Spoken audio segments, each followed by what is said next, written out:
Welcome to Author Audience, where I'm on a mission to help you reach more people with your message. It's time to let your light shine. Today, I'm rolling out the red carpet and inviting you into my community for a behind-the-scenes look at what's working for authors just like you. My name is Shelly Hitz. I'm the owner of Author Audience Academy. And the most rewarding part of my job is helping others get results and reach their goals. In this particular episode, I want to position the spotlight on one of my members, Beth Jones. Welcome, Beth. Hi, thank you, Shelly. And I'm just going to share your bio real quick just so people can get to know you. Beth Jones is an international speaker and author. She's wife to paramedic Ray Jones and mom to 3 beautiful daughters. And I think you now have a grandchild, right? 4. 4! Oh my goodness. 4 grandkids. 1 last night, yeah. Wow. She resides in Kansas City, Missouri, and her mission is equipping women to use their gifts for God, doing what they love, and prospering in all areas of life. She encourages women to dream big. I love that because we serve a big God. You can find out more about Beth's speaking and books at bethjones.net. So Beth, I'm so excited for you to be on this week's podcast episode and for you to share a little bit because you really had a transformation. When you came into Author Audience Academy, you'd already written several books. I think you said you have 7 now. You're working on 3 more. And by the time this episode airs, who knows, you may have even more because you're on a roll now. But, before you joined Author Audience Academy, your books had not hit the bestseller list.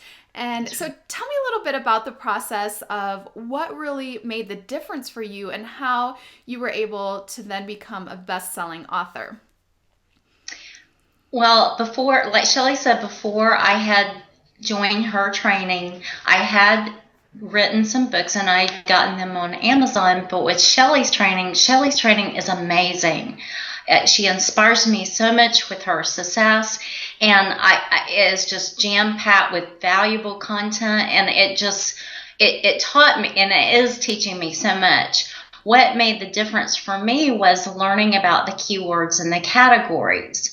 I had never really paid a lot of attention to that, and Shelly's training, I really feel that area made a huge difference in my book sales, the way they were ranking, and just understanding that the categories and the keywords can make a real difference in getting your book ranked high up, even on the bestseller list. So I'm learning so much about that, and that's made a big difference.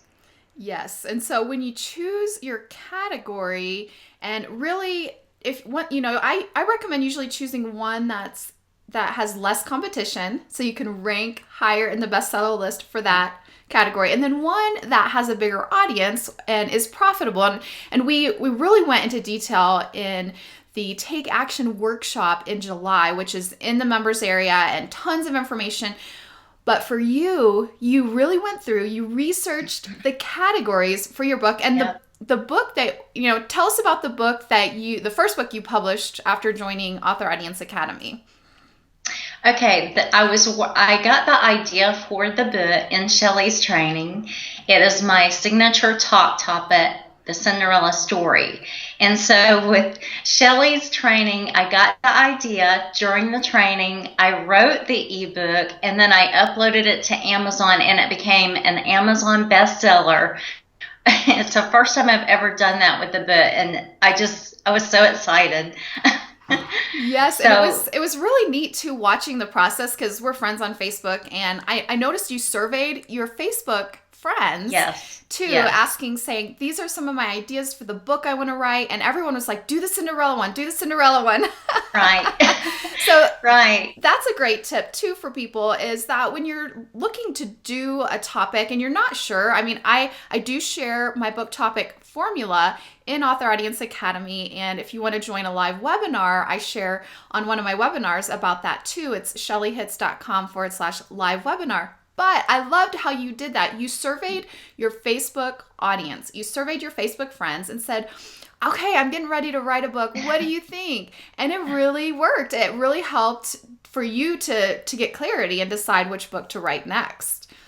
Right. I did that. And I also asked them, which picture do you like for my cover? Because my Yes. graphic designer gave me two options and I was amazed at the response. And people want to share their opinion and their voice. So that was really encouraging and fun to watch that. Yes, and that's something I really encourage authors to do because it also what you're doing and I don't know if you fully realized it. I think you did, but you were also building buzz for your Mhm. book. And you were Yes. you were actually marketing your book before it was done because you started sharing about it. And you're pretty good about doing that on your Facebook as well. And I do that as well, where you're sharing about what you're doing and Right. in a way that doesn't feel too salesy, but is telling people like this book is getting ready to come out Yeah. and so when you do things like that you not only get people engaged and people love giving their opinions. I recently asked for an opinion on a book cover and there was like, I don't know, a lot, maybe over 100 responses. I don't know. There was a lot of responses. I was like, wow. And you can't always like you don't want to crowdsource everything. So if you ask people their opinion on everything, you're just going to get confused. So I think you even commented on my post where I was asking for opinions. Sometimes you just have to make a decision to move on, and you do. And I Right. totally agree with that. But getting people involved also builds buzz. And when people are commenting on your post, the more people interacting, the more people commenting, the more Facebook's going to show it in the feed. So Yes. the more exposure you're going to get. So, anyways, that was a really great thing that you did as well, as you started to build buzz in that you asked people for the input and on your what topic, but also your book cover. And then I think it's really great that you chose it based upon a talk. You're a speaker. I'm a speaker, and that I've done that before too. I've actually created books based upon talks that I've given, presentations I know that are already successful, already really are well received, and then you can use that as an outline to create a book. So talk just a couple minutes on that process of if someone's a speaker, they already have a talk, what kind of things or do you have any tips for turning that speech or that talk into a book? That was something that I learned also in your training, and you really emphasized it. But with the Cinderella story, The Power of Shoes, I was already talking about that, and it's what I love to talk about is a Cinderella story. I really relate a lot to Cinderella.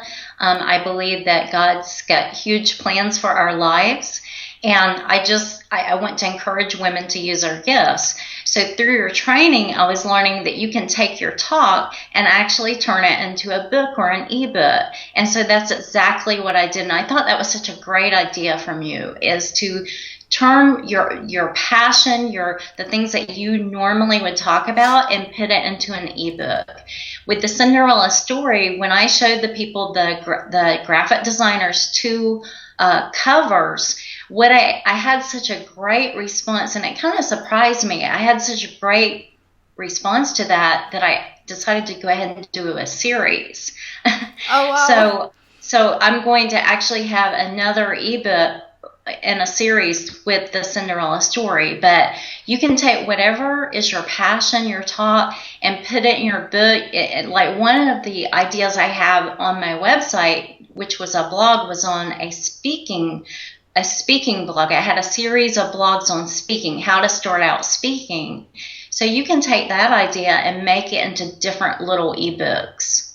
Yeah, so you can even take blog content and Mm-hmm. repurpose it. I love repurposing. One of my talks I actually had transcribed. I used rev.com, Mm-hmm. rev.com. And so you can have that transcript and then you have information and content that you can repurpose and it will need edited quite a bit, but you have a starting point and you can take that, or one of my talks I took just the PowerPoint slides and use those as like chapter headings and main points, and I already knew kind of the flow. I've already spoken that presentation so many times, and that was for my book Forgiveness Formula. So there's so many Mm. ways to do it. My very first book was repurpose content from my website, but we could talk forever and ever. But I want you to be able to give a take action tip And so I want you to share, what would you recommend a take action tip for our listeners today? Okay, it would definitely be the categories and the keywords, because before I took Shelley's training, I really had not paid a lot of attention to that. And I was actually watching your July webinar, Take Action webinar, that's in our Author Audience Academy training. I was watching that this morning, and Shelley just teaches you to drill down deep with the categories, but because it can get you higher ranked in Amazon, it can improve your sales, it can get you way up there in a way that you would not normally do. And that would be my take action tip, is to drill down deep, to get very, very specific for your categories. You can choose 2 categories on Amazon for the Kindle, and just get very specific. Let me give you one example for the Cinderella story, The Power of Shoes. What I did is I went on Amazon and I searched on their search bar, and I looked at what are the best categories, what are the other best-selling books in this category. So what mine were Kindle ebooks, religion and spirituality, and that would be the broader category, the more popular. Then Christian books and Bibles, Christian living, and then women's Christian living. And that women's Christian living was a very, very narrow, specific category, which helped me to rank high up on the Amazon's bestseller. So that would be my take action tip, is really narrow down your categories and your keywords to help you reach bestseller. And then, like Shelley was saying in her training from July, it will improve your sales, and you can put Amazon bestseller on your bio as a speaker, or Amazon bestseller on your bio as an author. And that's really fun and exciting. Yes, it is. Thank you so much, Beth. And if you would like a step-by-step training with video and exact tutorial on how to do that, we'd love to have you join us in our community at authoraudienceacademy.com. Beth is one of the most active members in the forum, so if you join us, you'll definitely see her there, and we would love to have you join us. Thank you again so much, Beth, for sharing with us today. What is the best way for people to connect with you online if they'd like to connect further with you? Okay, you can find me at bethjones.net, and you can find me at Amazon at Beth D. Jones. I've got my 7 ebooks on there, and also check me out on Periscope at Beth M. Jones. Awesome. Thank you so much. And again, thank you for joining us for another episode of Author Audience, where I want to help you reach more people with your message. This was a behind the scenes episode with Beth Jones, one of my members of Author Audience Academy, helping you to know how to really get more exposure on Amazon through categories and keywords. We'll see you next time. Thanks, Beth. Thank you.